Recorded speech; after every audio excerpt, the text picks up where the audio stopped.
요즘 정부가 다양한 정책 금융 수단을 굉장히 적극적으로 활용하고 있다는 이야기, 뉴스에서 한 번쯤은 들어보셨을 겁니다. 금리 조정부터 시작해서 각종 세제 혜택, 투자 유인책까지 정말 다양한 수단들이 동원되고 있는데요. 그 흐름 속에서 이번에는 기존 ISA 계좌에 아쉬웠던 점들을 대폭 손질한 완전히 새로운 형태의 ISA가 등장할 예정입니다. ISA라는 단어가 낯선 분들을 위해 잠깐 설명드리면 개인 종합자산관리 계좌의 줄임말로 하나의 계좌 안에 예금, 펀드, 주식 등 다양한 금융 상품을 한꺼번에 담아 운영할 수 있고 여기서 발생하는 수익에 대해 세금 혜택을 받을 수 있는 계좌입니다. 그런데 기존 ISA는 비과세 한도가 너무 낮다, 넣을 수 있는 금액에 제한이 있다, 혜택이 생각보다 크지 않다는 지적이 꾸준히 있었습니다. 이번에 나오는 슈퍼 ISA는 바로 이런 불만들을 정면으로 해소하겠다는 의도로 설계되고 있는 겁니다. 이름에 굳이 슈퍼가 붙은 이유도 있습니다. 크게 세 가지 측면에서 기존과 완전히 다른 구조를 띠고 있기 때문입니다. 첫 번째는 손실 보전 가능성입니다.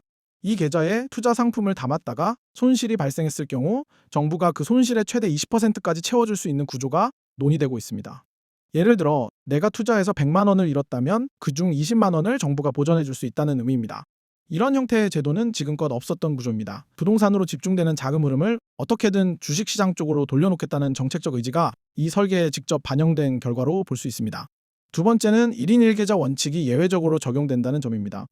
일반적으로 이런 혜택이 있는 계좌는 1인 1개만 허용하는 것이 원칙입니다. 그런데 이번 슈퍼 ISA는 기존 ISA를 이미 갖고 계신 분들도 해지 없이 새로운 계좌에 추가로 가입할 수 있도록 설계될 예정입니다. 기존 계좌는 그대로 두고 새 계좌까지 함께 활용할 수 있다는 의미이니 기존 가입자 입장에서도 반가운 내용입니다. 세 번째는 비과세 한도의 대폭 확대입니다. 현재 일반형은 200만 원, 서민형은 400만 원까지 비과세 혜택이 주어졌는데 이번 개편에서는 각각 500만 원과 1000만 원까지 늘어날 예정입니다. 더 나아가 이 한도 자체를 아예 폐지하는 방향까지 검토 중이라고 합니다. 한도가 없어진다는 것은 사실상 수익 전체에 세금을 안 낸다는 이야기와 같습니다. 이 세 가지 변화가 하나의 계좌에 한꺼번에 담기기 때문에 슈퍼라는 표현이 어색하지 않은 겁니다. 그런데 잠깐, 정부가 왜 이렇게까지 파격적인 혜택을 설계하고 있는 걸까요? 국민에게 좋은 일을 해주려는 것일 수도 있지만 그 이면에는 분명한 정책적 목적이 있습니다. 이 목적을 이해하면 이 제도의 구조가 훨씬 선명하게 보입니다. 정부는 2026년을 경제도약의 원년으로 규정하고 자본시장 활성화 방안의 일환으로 이 제도를 설계하고 있습니다. 여기서 핵심 키워드로 등장하는 것이 바로 생산적 금융입니다. 처음 들으면 다소 딱딱하게 들릴 수 있는 표현이지만 내용은 생각보다 간단합니다. 금융이란 기본적으로 돈이 남는 사람에게서 돈이 필요한 사람에게로 흘러가는 흐름입니다. 그런데 이 돈이 어디로 흘러가느냐에 따라 결과가 완전히 달라집니다. 만약 그 돈이 기존 아파트 매입에만 집중된다면 혜택은 이미 부동산을 소유한 사람들에게만 돌아갑니다. 반면 그 돈이 주식시장을 통해 기업으로 흘러들어가면 기업은 그 자본으로 연구개발에 투자하고 사람을 고용하며 성장할 수 있게 됩니다. 투자자도 그 성과를 함께 나누게 되고요. 이처럼 경제 전체의 선순환이 일어나는 방식으로 돈이 움직이게 만드는 것이 생산적 금융의 핵심 개념입니다. 또 하나의 목적은 장기 투자 문화를 정착시키는 것입니다. 단기 매매를 반복하는 방식이 아니라 자금이 국내 자본시장에 오랫동안 머물 수 있도록 유도하는 구조를 만들겠다는 것입니다. 주식시장이란 짧은 기간의 등락보다 오랜 시간의 흐름으로 바라볼 때 그 가치가 드러나는 경우가 많습니다. 정부는 이번 제도를 통해 그런 장기 투자자들이 국내 시장에 꾸준히 참여할 수 있도록 강력한 유인책을 제공하려는 겁니다. 이 큰 그림을 이해하고 나면 이어지는 구체적인 혜택 내용이 훨씬 논리적으로 들립니다. 그렇다면 실제로 어떤 계좌들이 새로 만들어지는지 살펴볼 차례입니다. 이번에 신설되는 ISA는 국내 투자에 특화된 두 가지 유형으로 나뉩니다. 6월 출시를 목표로 준비 중이며 앞서 말씀드린 것처럼 기존 ISA를 갖고 계신 분도 해지 없이 추가 가입이 가능합니다. 첫 번째는 국민성장 ISA입니다. 이름에서 느껴지듯 국민 전체를 대상으로 하는 가장 보편적인 유형입니다. 19세 이상 국내 거주자라면 소득이나 나이와 상관없이 누구나 가입할 수 있고 국내 주식과 국내 펀드에만 투자하는 전용 계좌입니다. 해외 자산이 아닌 원화 기반으로 운용되기 때문에 환율 변동에 따른 리스크나 환해지 비용 걱정 없이 국내 시장에 집중할 수 있다는 장점이 있습니다. 가장 주목할 내용은 국민성장펀드와 연계해 손실 발생 시 최대 20%까지 정부가 보전해 줄 수 있다는 방안이 논의 중이라는 점입니다. 이것이 실제로 확정된다면 투자에 대한 심리적 부담을 상당히 낮춰주는 장치가 될 수 있습니다. 기존 ISA와의 중복 가입은 가능하지만 곧 설명할 청년형 ISA와는 동시에 가입할 수 없습니다. 두 번째는 청년형 ISA입니다. 19세에서 34세 이하이고 총급여가 7,500만 원 이하인 경우에 가입 자격이 주어집니다. 34세 이하 청년 중 상당수가 이 기준에 해당될 것으로 보입니다. 이 계좌의 가장 큰 특징은 세제 혜택이 두 겹으로 구성된다는 점입니다. 투자로 발생한 이자 배당 소득에 대해 비과세 혜택이 주어지는 동시에 납입 금액의 10% 수준까지 소득공제도 함께 적용될 예정입니다. 조금 더 쉽게 풀어서 설명하면 이렇습니다. 내가 이 계좌에 돈을 넣고 투자해서 이자나 배당을 받았을 때 원래 내야 하는 15.4%의 세금을 내지 않아도 되고, 거기에 더해 투자에 쓴 원금 자체도 세금을 계산할 때 소득에서 빼주겠다는 겁니다. 한 번의 투자로 두 가지 세제 혜택을 동시에 받는 구조입니다. 청년형 ISA는 기존 ISA와는 함께 가입할 수 있지만 국민성장 ISA와는 겹쳐서 가입할 수 없습니다. 따라서 34세를 초과하는 분들은 자연스럽게 국민성장 ISA를 중심으로 활용하면 됩니다. 두 가지 유형의 계좌를 이해했다면 이번에는 세금이 실제로 얼마나 달라지는지 구체적인 숫자로 살펴볼 차례입니다. 숫자가 나오면 갑자기 어렵게 느껴질 수 있지만 하나씩 비교해서 보면 어렵지 않습니다. 현행 ISA의 비과세 한도는 일반형 기준 연 200만 원, 서민형 기준 연 400만 원입니다. 이 금액을 넘는 수익에 대해서는 9.9%의 분리과세가 적용되어 왔습니다. 이번 개편에서는 일반형이 500만 원으로 서민형이 1000만 원으로 각각 크게 늘어납니다. 단순히 숫자만 봐도 일반형은 2.5배, 서민형은 2.5배 확대되는 셈입니다.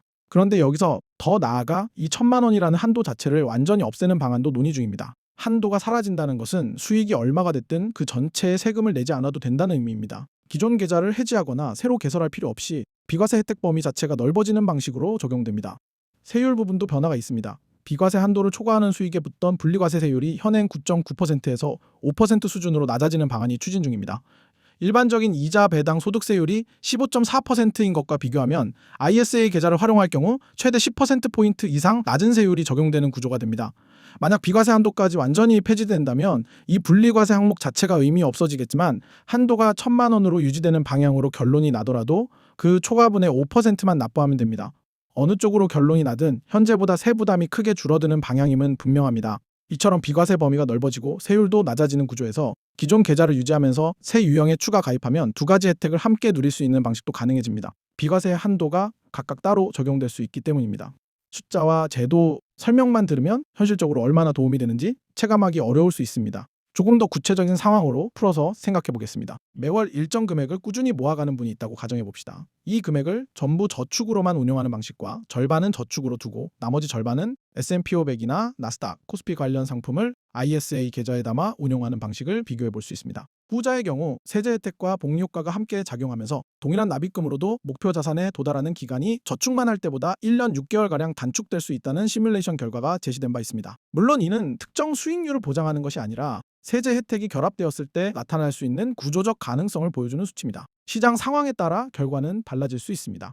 여기서 중요한 것은 수익률 자체보다 세금 구조의 차이입니다. 똑같이 투자해서 똑같은 수익을 냈더라도 ISA 계좌 안에서 운용했느냐, 그냥 일반 계좌에서 운용했느냐에 따라 실제로 손에 쥐는 금액이 달라집니다. 세금으로 빠져나가는 금액이 줄어든 만큼 그 차이가 다시 복리로 쌓이는 구조이기 때문에 시간이 지날수록 그 효과는 더 크게 나타날 수 있습니다. 이번 슈퍼 ISA를 이해하는 핵심은 단순히 혜택을 더 받는다는 개념이 아니라는 점입니다. 가입하지 않으면 세제 측면에서 상대적으로 불리한 위치에 놓이게 된 구조로 설계되고 있다는 것이 더 정확한 표현입니다. 이 점이 기존 ISA와 가장 크게 달라지는 부분이기도 합니다. 기존에는 ISA가 있으면 좋은 것, 없어도 크게 손해볼 것 없는 것으로 인식되는 경우가 많았지만 이번에는 그 구조가 달라질 수 있습니다. 현재로서는 바로 가입할 수 있는 상품이 아닙니다. 정부는 2026년 상반기 내 구체적인 방안을 최종 확정하고 6월 출시를 목표로 준비하고 있습니다. 아직 몇 달의 시간이 남아있지만 출시 이후에 처음 내용을 접하게 되면 이해하고 결정하는 데 시간이 걸릴 수밖에 없습니다. 그 사이에 가입 타이밍을 놓치거나 어떤 유형이 자신에게 맞는지 판단하지 못하고 뒤늦게 움직이게 될 수도 있습니다. 미리 구조를 파악해두는 것만으로도 출시 직후 빠르게 활용하는 데 실질적인 도움이 됩니다. 준비 단계에서 미리 확인해두면 좋을 것들 몇 가지 있습니다.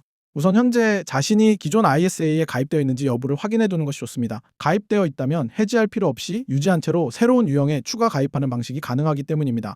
다음으로 본인의 나이와 소득 기준을 점검해보는 것이 필요합니다. 34세 이하이고 총 급여가 7,500만 원 이하라면 청년형 ISA 가입 자격이 됩니다. 34세를 초과하거나 소득 기준을 넘는다면 국민성장 ISA를 중심으로 전략을 세우면 됩니다. 마지막으로 매월 납입할 수 있는 여력이 어느 정도인지 가늠해두는 것도 도움이 됩니다. 세제 혜택은 납입 금액에 비례하는 경우가 많기 때문에 처음부터 현실적인 납입 계획을 세워두면 실제 가입 이후에도 꾸준히 유지하기 쉬워집니다. 지금 당장 무언가를 해지하거나 변경할 필요는 없습니다. 기존 계좌는 그대로 유지하면서 새로운 유형이 출시되는 시점에 맞춰 추가 가입하면 됩니다. 구조를 이해하고 본인에게 맞는 유형을 파악해둔 상태로 6월을 맞이하는 것, 그것이 이 제도를 가장 효과적으로 활용할 수 있는 출발점이 됩니다.